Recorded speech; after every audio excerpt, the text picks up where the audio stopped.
Hello everyone. In this video, we'll be looking at how to teach functional language in English. We will do this by analyzing a sample lesson which is given in the book of Speak Out, and we will take Unit 8. Now let's go to this one. Here you can see a big map of the lesson, like how it looks like. And let's draw our attention to the warm-up activity. I took this warm-up from teacher's book, and it says the teacher should lead students into the lesson by giving these photos over there, like 1, 2, 3, 4, 5 of them. And student, yeah, you can see, look at these pictures yourself. So after that, teacher should ask questions. What are the people in each photo doing, or what they are buying? And teacher should ask, are they enjoying it? Why? Why not? Then students, possibly sitting in pairs, should think of reasons why shopping in each reason is good or not. For example, in the first way, it's easier, it's cheaper, more comfortable, and it's 3 minutes is given for the students to discuss in pairs and report back to the class. Once they have somehow activated their passive vocabulary about shopping, somehow their mindset is on shopping, then teacher can start the lesson. Well, at the beginning you can see teacher is giving vocabulary. So here you can see. Well, and students should work in pairs, and they should discuss the meaning of these 8 words in bold, like window shopping, department stores, markets, prices, buy online, sale, brands, and expensive. After that, they should teacher will also come into the process, and he or she also asks questions at the meaning. The meaning of the words, for example, what's window shopping? Have you ever done window shopping? So such kind of questions. Then students need to discuss questions like these 6 questions in pairs, do you enjoy window shopping? Why not? Do you prefer to shop in the department store or in the markets? And they are going to have some discussion, for example, 3 or 4 minutes. After that, teacher starts giving function for buying things. They are going to listen 5 conversations in shops, and students should find what they are buying, and they should underline the correct answer in exercise 2A. Here you can see. Well, I can take red lines maybe. So here you can see, in the first conversation, is it food, or they don't know, or books? This will be according to the listening. After that, they are going to complete the phrases in exercise B from their memory. They listen to the recording, and after that they should put these words into the blank spaces from their memory. And then once they have finished, teacher checks, have you finished? And then students yeah, we've finished, or give us a minute. Then after that, they are listening the recording again, and they need to check whether they have put the words correctly. If there are any mistakes, they can correct, and then they can have the correct version of these sentences. And the teacher can easily say that these words are actually the sentences or phrases or vocabulary that's often used by customers and shop assistant. If you can remember, in previous lesson we talked about what are the components of functional language. Here you can see, here the students can collect these components of the functional language for customers and shop assistant.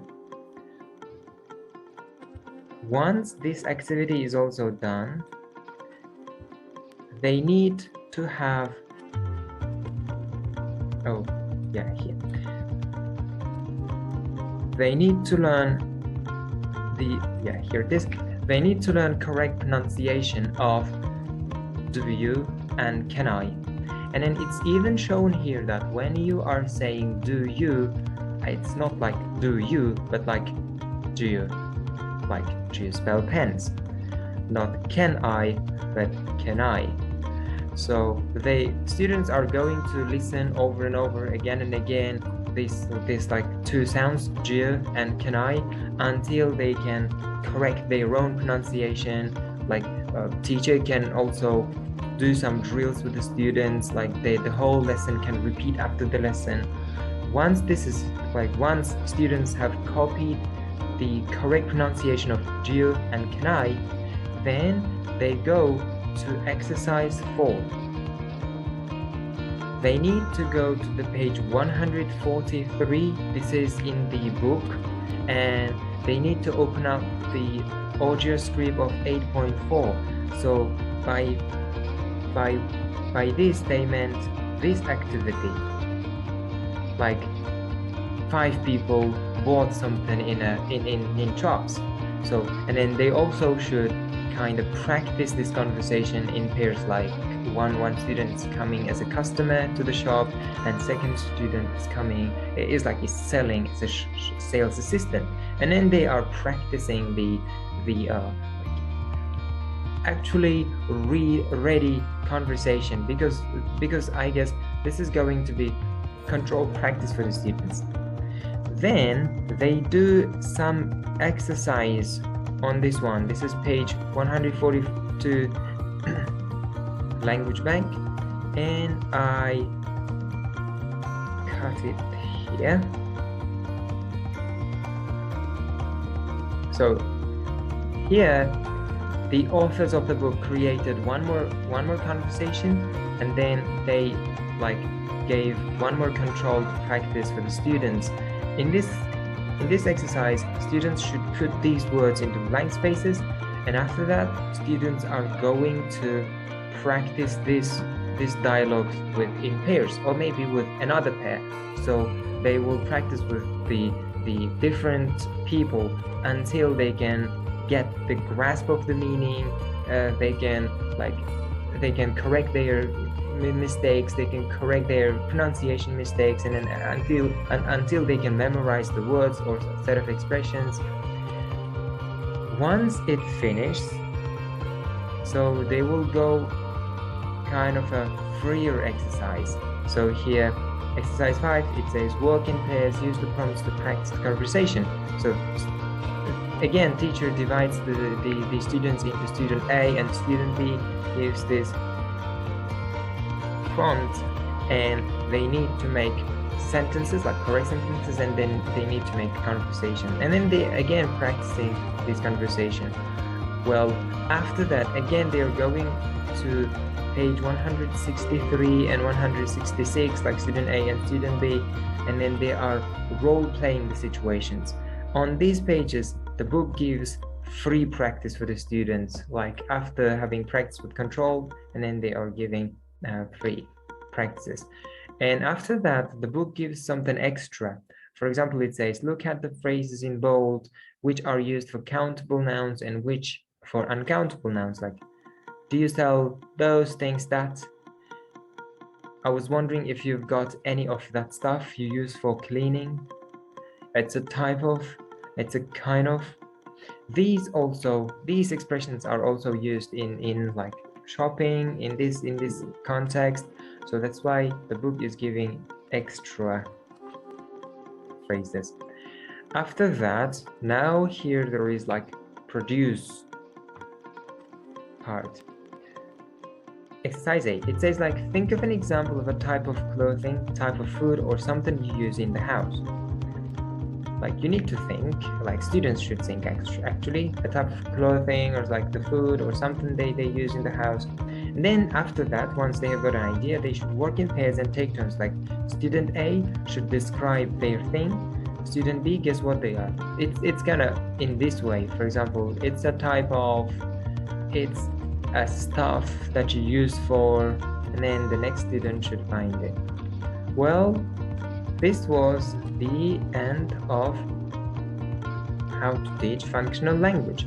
Now, let's have a quick recap of how this language is structured. First of all, teacher had a warm-up activity by giving photos and asking what these people are doing or what can you buy in these photos. After that, teacher is giving vocabulary for the students. Then they are discussing the vocabulary in practice. Then they had listening, in which they collected functional language, they extracted functional language. They practiced with functional language a little bit more. They listened and checked this exercise. They learned weak forms of "you" and "can I". They practiced with dialogue. They did some more controlled practice, another controlled practice, and after that here students had free practice and sometimes extra language when students cannot find the exact name of an item. They can say like those things, that stuff you use for here, and they practiced. They had a free practice, and so this was the end of the lesson. So in this video we analyzed how one functional language teaching lesson is organized. Thank you.